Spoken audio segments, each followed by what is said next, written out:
Halo mga silingan, mga kayo ninyo kay ma-birthday daw may pero ma-birthday may magpakabusog ko sa amin kay lahi ang Netherlands party mga silingan kay imbis nga ma-birthday ka para mabusog, ma-birthday ka magutman.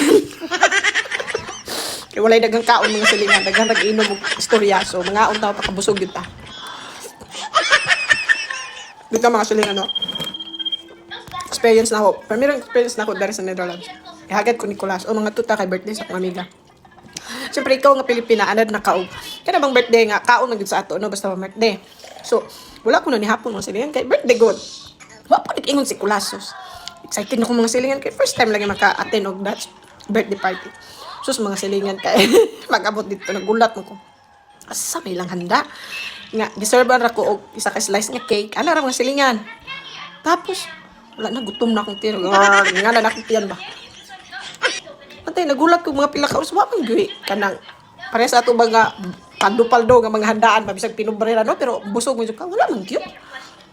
Sige ra kung gitagaan og kanang kuan mga silingan ilimnon. Kung sa imong imnon primero or mag-request kay coke yun na ihatag nila unless nga mag-order ka og lain. So oto sige ra kog coke wa man.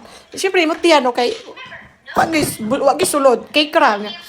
Langutan yun ang pulas unya naptan mig mga alas 2 kan adlaw mga silingan kay birthday lagi grabe ilistoryahan na ininumay nila ya ako akong tiyan kutoy na so good ato mga silingan pag mato birthday party pakabusog na anta pero sa mga Pilipino away problema kay busog jud kaw nya na pa Sharon no pero sa mga mga silingan ayaw kumpiyansa kay gutom